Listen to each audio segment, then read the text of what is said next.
Let me tell you something that is going to sound harsh when you first hear it. Something that might sting a little. Something that the soft, comfortable version of motivation will never tell you because it is too busy trying to make you feel understood and validated and seen. Nobody cares. Not about your excuses, not about your reasons, not about the obstacles in your path, or the disadvantages you started with, or the difficulties you are currently navigating. Not about how tired you are, or how unfair things have been, or how many times you have tried and fallen short before. Nobody cares. And I do not say that to be cruel.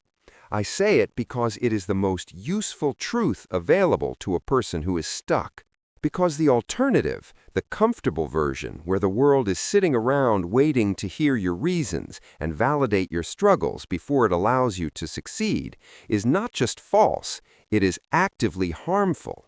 It keeps people frozen in the performance of their difficulties instead of moving through them. The world does not reward effort. It does not reward intention.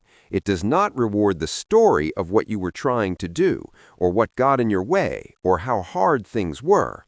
The world rewards results, outcomes, the actual completed thing, not the nearly completed thing, the actual done, not the almost done.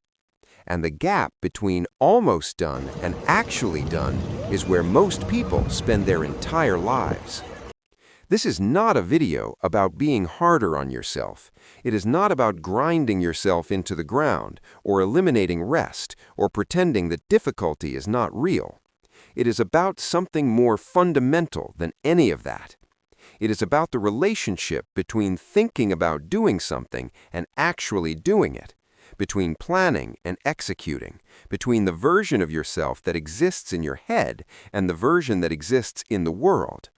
Because the version in your head, the one who has figured everything out, who has the perfect plan, who is going to start properly when conditions are right, that version produces nothing. It creates nothing. It changes nothing.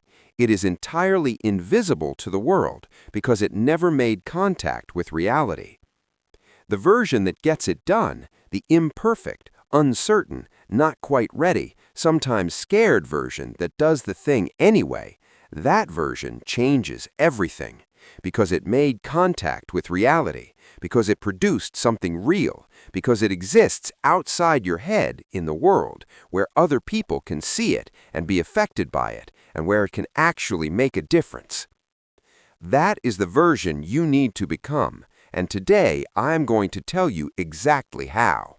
But first, I need you to understand something about the way the human mind works, something that explains why so many people who genuinely want to achieve things, who are genuinely intelligent and capable and motivated, somehow never quite get things done. Your brain is not on your side. Not in the way you need it to be when it comes to execution. Your brain is a survival machine. It was built over millions of years of evolution to keep you safe, to minimize risk, to avoid the unknown, to preserve the familiar, even when the familiar is not serving you. And everything that getting things done requires, taking risks, attempting things before you are certain they will work, tolerating the discomfort of imperfect execution, pushing through the resistance that arises at every meaningful threshold, runs directly counter to what your brain is wired to prefer. So your brain offers you alternatives, beautiful, compelling, entirely reasonable-sounding alternatives to actually doing the thing. It offers you planning, more research, more preparation, the feeling that you are not quite ready yet, and that starting just a little later, when you are more prepared, would produce much better results.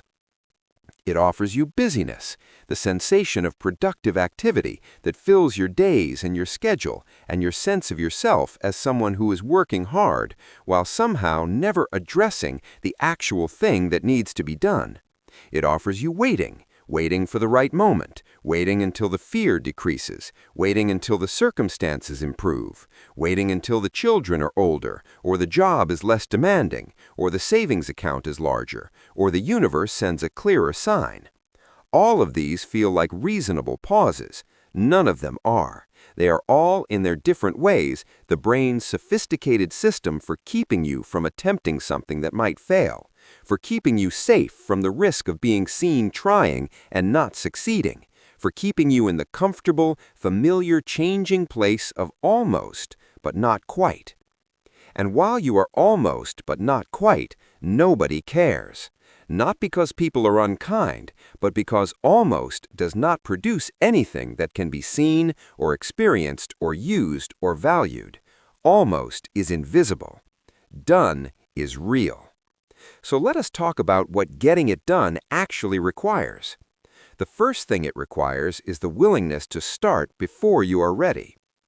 Ready is a feeling, not a condition. There is no objective threshold of preparedness that, when crossed, produces the sensation of readiness. Ready is something the brain constructs after the fact to explain why now is an acceptable moment to begin. And the brain is very reluctant to construct it in advance of evidence that the attempt will succeed, which means waiting until you feel ready is waiting for something that will only arrive after you have already started. You will not feel ready and then begin. You will begin, and then somewhere in the process of beginning, the readiness will follow. Not before, never before. Every significant thing that has ever been built, created, launched, achieved, or transformed was started by someone who did not feel fully ready, who had doubts, who had incomplete information, who could see all the ways it might not work, and who started anyway. Not despite the unreadiness, but through it, because they understood, either consciously or instinctively, that starting is not a reward for being prepared. It is the act through which preparation becomes real. Think about the last time you started something before you felt ready. Really think about it. Maybe it was a job you applied for even though you were not sure you were qualified. A conversation you had even though you were not sure how it would go. A project you launched, even though you did not have everything figured out. What happened? In almost every case, you learned things in the doing that no amount of preparation could have taught you. You developed capabilities in the execution that you could not have developed in the planning. You became ready by doing, not by waiting. That is how readiness works. And the person who understands this, who has genuinely internalized it rather than just intellectually agreeing with it, stops waiting. Not because the fear goes away, but because they understand that the fear is not a signal to wait. It is a signal that something real is being attempted, and real attempts are exactly what they need to make. Start before you are ready, every time. That is the first requirement of getting it done. The second thing getting it done requires is the ability to do the work when you do not feel like it. This is perhaps the most important practical skill in the entire domain of human achievement. More important than talent, more important than strategy, more important than intelligence or creativity or any other attribute that gets talked about as the key to success. The ability to do the required work on the days when you genuinely, completely do not feel like doing it. Because those days come. They come more often than the inspired days. They come with more consistency than the motivated days. And what you do on those days, the decision you make in the moment when everything in you wants to do anything except the thing that needs to be done, that decision determines more of your outcomes than almost any other. The person who only works when they feel inspired produces something. The person who works regardless of how they feel produces something else entirely. Not just more of the same thing, something qualitatively different. Because the work done on the difficult days is often the most important work.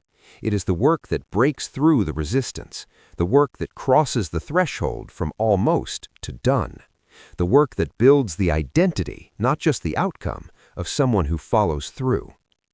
Motivation is not the cause of action, it is the result of it. You do not wait until you feel motivated and then begin. You begin, and the feeling of motivation arrives as a consequence of having begun. The spark comes from the friction of starting, not from the feeling that preceded it. So, on the days when you do not feel like it, and those days will come, reliably, predictably, just like they always have, you do it anyway. Not because it feels good, not because it is easy, because getting it done requires that you show up for the work, regardless of whether the work is showing up for you. Do it when you do not feel like it. That is the second requirement. The third thing getting it done requires is ruthless prioritization. Most people are not failing to get things done because they're lazy. They are failing to get things done because they're doing too many things, because they have said yes to so many demands, so many obligations, so many tasks and projects and commitments and relationships and responsibilities, that the genuinely important things, the things that would actually change their life if completed, never rise to the top. The urgent crowds out the important. The immediate crowds out the significant. The easy crowds out the necessary. And at the end of another day full of activity, the one thing that needed to happen has not happened. Again. Ruthless prioritization is the antidote. And I use the word ruthless deliberately, because what is required is not just prioritization in the polite sense, the creating of lists and ranking them in order of importance. It is the ruthless, unapologetic, sometimes socially uncomfortable act of saying no to things that are not the most important thing, so that the most important thing actually gets done. Every yes is a no to something else. Every commitment you take on is time and energy not available for something else. Every obligation you add to an already full schedule is a further dilution of the capacity for the focused, sustained, deep work that getting the important things done actually requires. The people who get things done are not the people with the most time. They are the people with the most clearly defined priorities and the willingness to protect them, to say no to good opportunities so they can say yes to great ones, to disappoint people in the short term with their unavailability so that the long-term result of their focused effort becomes available not just to themselves, but to everyone. What is the one thing, just one, that if completed would have the largest positive effect on your life right now? Not the most urgent thing, not the most immediate thing, the most important thing. The thing that has been sitting on your list for weeks or months or years, periodically moving to the top and then getting displaced by everything that feels more pressing. That thing needs to happen first, before the emails, before the requests, before the easier tasks that create the illusion of productivity without producing the result that actually matters. First, every day, until it's done. Ruthless prioritization. That is the third requirement. The fourth thing getting it done requires is learning to sit with discomfort.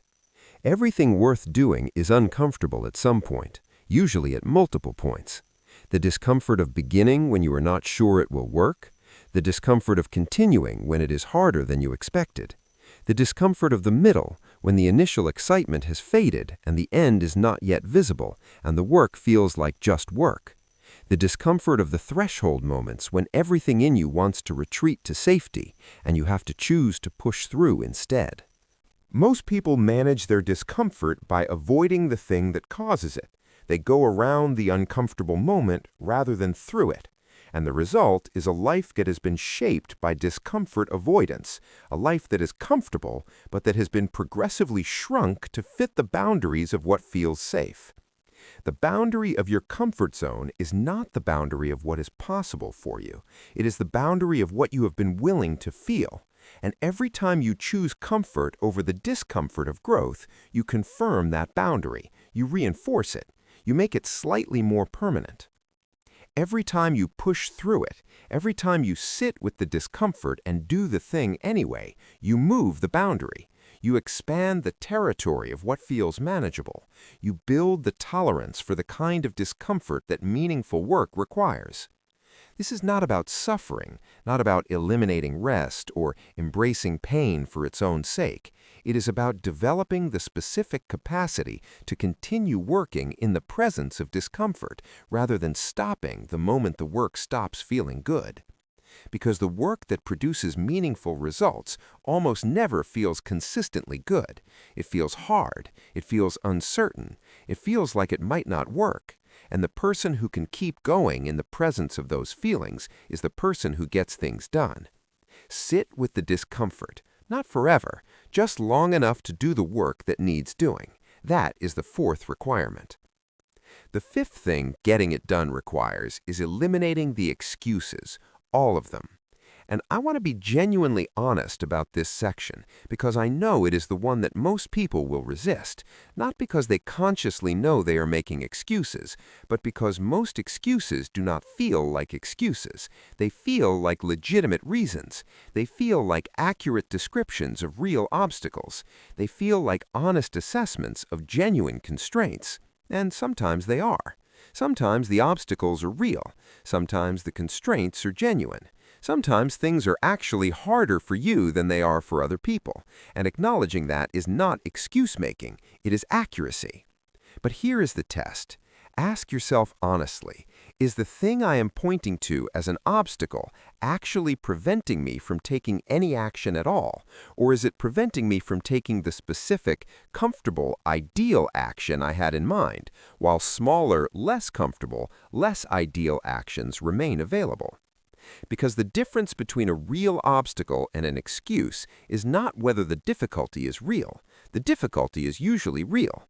The difference is whether the difficulty is actually preventing all forward motion or just the specific forward motion you would prefer. Most people, if they are honest, are not facing obstacles that prevent all forward motion. They are facing obstacles that make forward motion harder than they would like. And in the face of harder than preferred, they have learned to produce a story that sounds like they are completely blocked, when what they are actually feeling is uncomfortable. Uncomfortable is not blocked. Difficult is not impossible. Imperfect conditions are not no conditions. Having less than you need to do it perfectly is not the same as having nothing with which to do it at all. The person with limited time can use 30 minutes. The person with limited money can use what they have. The person with limited skills can develop them while they produce the imperfect work that the limited skills currently allow. The person who is tired can do less than they would on a rested day and still do something. Something beats nothing, always, without exception. Examine every excuse honestly, not to be cruel to yourself, to be accurate, to distinguish between the things that are genuinely preventing all forward motion and the things that are preventing preferred forward motion while leaving imperfect forward motion available. And then take the imperfect forward motion, because done imperfectly is worth infinitely more than perfect that never gets started.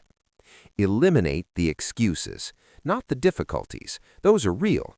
The narrative that the difficulties make action impossible. That narrative is the only thing that actually makes them impossible. Remove the narrative and the difficulties become what they actually are, harder conditions in which to do the work, not reasons to stop doing it. That is the fifth requirement. The sixth thing getting it done requires is finishing what you start. Most people are not short on beginnings, they are short on finishes.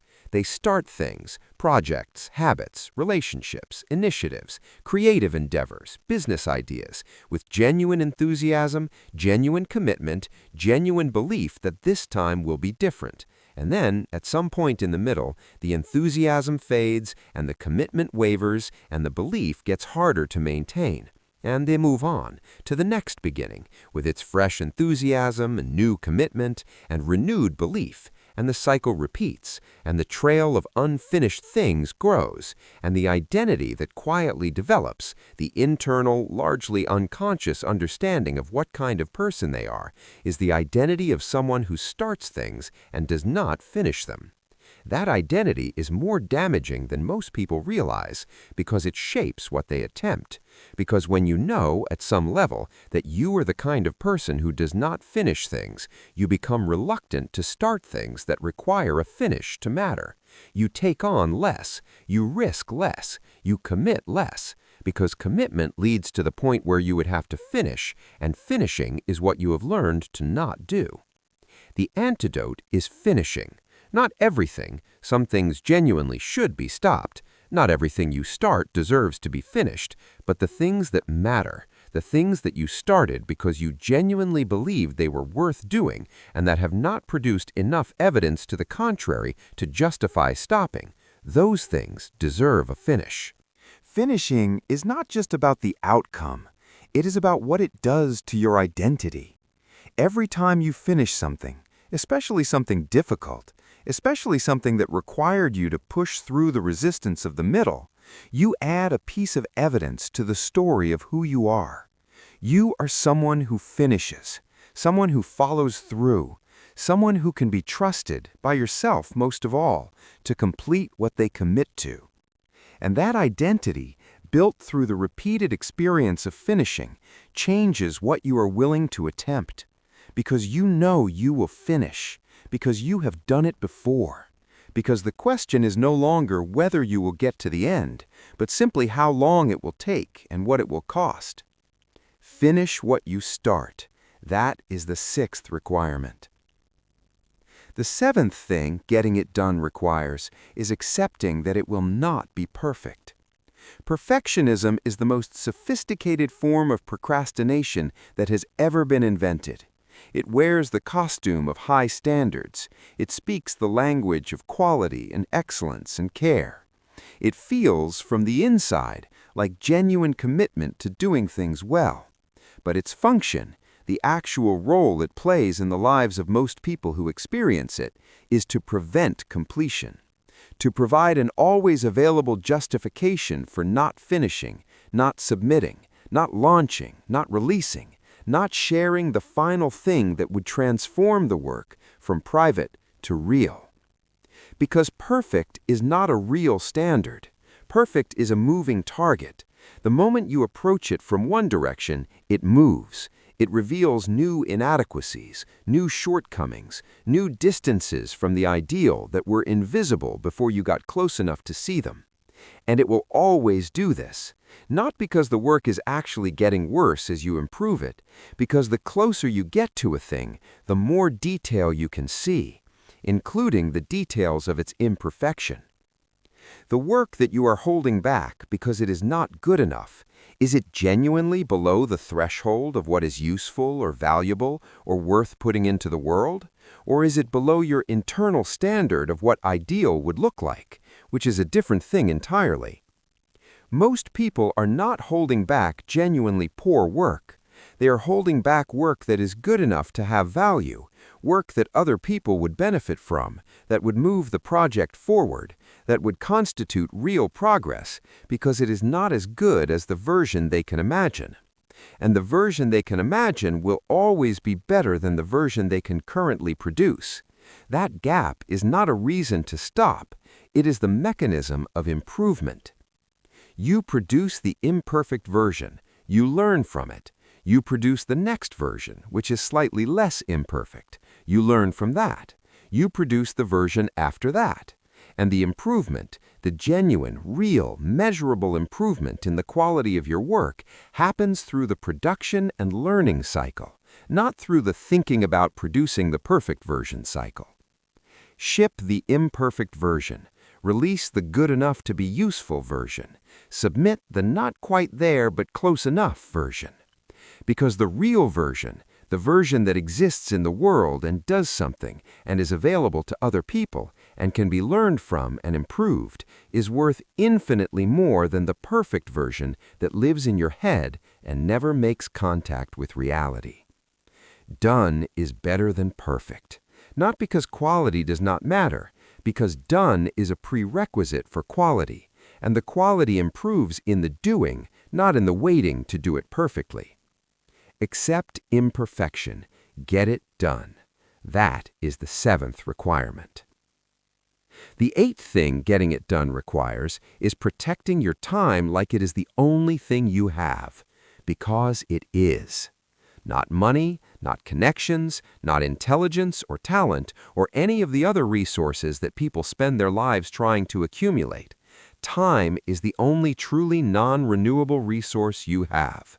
You can earn more money, you can develop more skills, you can build more connections, but the time that passes while you are not working on the things that matter, that time is gone, permanently, without recovery. And most people treat their time with almost no protection. They let other people schedule it without asking whether the scheduling serves their priorities. They let distraction consume it without tracking where it goes. They let the low-value activities that feel urgent steal from the high-value activities that are important. They say yes to requests and commitments and opportunities that, if examined honestly, do not deserve the time they are being given. And the result is a schedule full of other people's priorities with nothing left for their own. Protecting your time does not require being unavailable to everyone. It does not require becoming rigid or antisocial or refusing to be present for the people who matter. It requires being selective.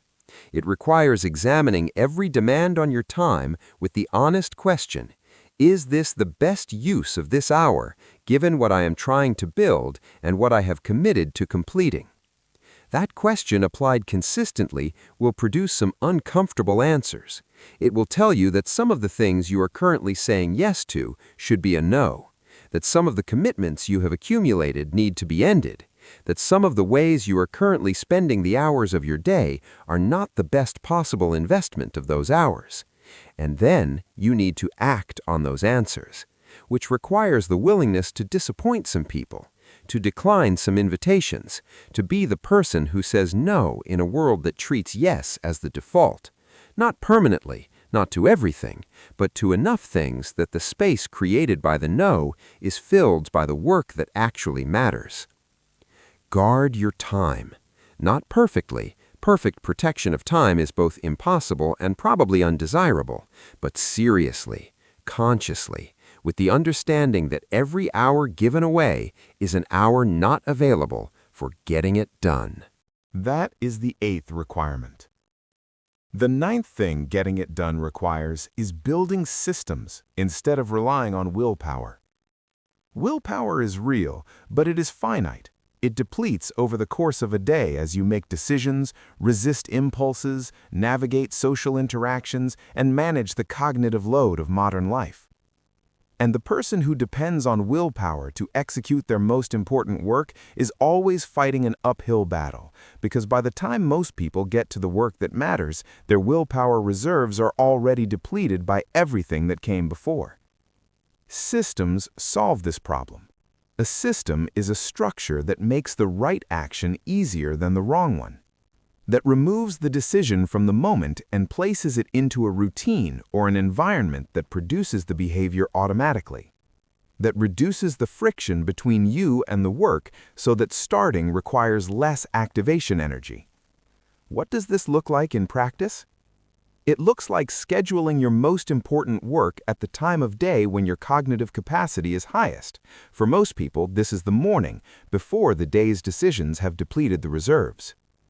It looks like structuring your environment so that the tools and materials for the important work are immediately accessible and the tools and materials for distraction are not. It looks like creating pre-commitments, agreements with yourself or others that are harder to break than to keep. It looks like making the decision in advance when you are in a calm and clear state rather than in the moment when you are tired and the resistance is high and the excuses are most compelling. It looks like removing the options that your future tired self will use to avoid the work, not through deprivation, but through architecture, through designing the environment and the schedule in ways that make getting it done the path of least resistance rather than the path of most. The person who gets things done consistently is not the person with the most willpower. They are the person with the best systems. The person who has arranged their life so that the work happens not through daily heroic acts of self-discipline, but through the quiet momentum of a well-designed routine. Build the systems. Remove the willpower tax. That is the 9th requirement. The 10th thing getting it done requires is understanding that the cost of not doing it is higher than the cost of doing it. Most people, when they weigh the decision to do something difficult, calculate the costs of doing it, the time, the effort, the discomfort, the risk of failure, the investment of resources that might not produce the expected return. And they compare those costs against the alternative of not doing it, which feels like zero cost, like the safe option, like the choice that preserves the current situation without adding any new risks or demands. But not doing it is not zero cost. It has costs that are real and significant and that compound over time in ways that doing it never does. The cost of not doing it is the version of yourself you do not become, the skill not developed, the confidence not built, the capability not added. That version of you does not exist in your future, and its absence will be felt in every situation that would have required what it had.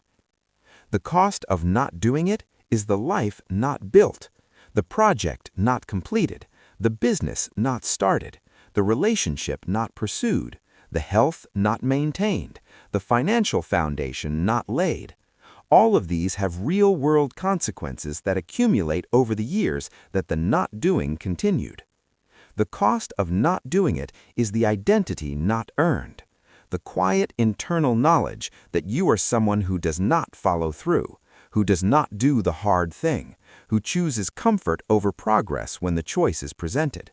That knowledge shapes every future attempt. It makes the next difficult thing harder to start because the internal evidence is that you will not finish it anyway. And the cost of not doing it is the time, the irreplaceable, non-renewable, absolutely finite time that passes while the doing is postponed. That time is gone, regardless of what happens next, regardless of whether you eventually do the thing. The days and weeks and years of not doing are sunk. They are not available to be reclaimed. When you calculate the cost of doing something difficult, include all of these, not just the discomfort and the effort and the risk of failure. The cost of the person you will not be, the life you will not have, the time you will not recover, the identity you will not build. And then compare. The cost of doing it, uncomfortable and uncertain and imperfect, against the cost of not doing it, comfortable and familiar and accumulating in ways that are invisible in the moment and devastating over time. The calculus almost always favors doing it, the hard thing, the uncertain thing, the thing that requires more of you than you would prefer to give. Get it done. Now I want to bring everything together, because everything I have said in this last hour is connected. It is all pointing at the same thing, the same gap, the same distance, the same space that separates the version of your life that exists in your head from the version that exists in the world. Nobody is waiting for you to figure everything out before you start. Nobody is keeping score of your reasons for not starting. Nobody is giving credit for the attempts you made in your head and decided not to carry into reality. Nobody is tracking the plans you made and the preparations you completed and the research you did. Nobody cares about any of that. The world only responds to what actually happens, to what actually gets done. And what gets done is determined by a small number of daily decisions that most people make unconsciously. Whether to start before they feel ready or wait until they do. Whether to work when they don't feel like it or wait until they do. Whether to prioritize ruthlessly or let urgency crowd out importance. Whether to sit with discomfort or manage it by avoiding the thing that causes it. Whether to make excuses or take imperfect action. Whether to finish what they start or move on when the enthusiasm fades. Whether to accept imperfection or withhold completion in pursuit of the ideal. Whether to protect their time or give it away. Whether to build systems or rely on willpower. Whether to calculate the full cost of not doing something or only the cost of doing it. These decisions, made consistently, determine everything. Not talent, not luck, not resources, not circumstances. The daily decisions about what to do with the time and energy available to you. You have made enough decisions in the direction of waiting, of planning, of getting ready to get ready, of almost but not quite. It is time to make a different kind of decision. Not dramatically, not with a big announcement or a sweeping overhaul of your entire life, with one quiet, unglamorous, nobody-is-watching decision to do the thing that needs to be done. Today. Not when you feel ready, Not when conditions are perfect, not when the fear decreases, or the path becomes clear, or the moment feels significant. Today, with what you have, in the conditions that currently exist, at the level of readiness you currently possess. Start, continue, finish, without waiting for anyone's permission or anyone's validation or anyone's recognition. Because nobody cares. But you do, and that is the only thing that was ever required. Now, get it done.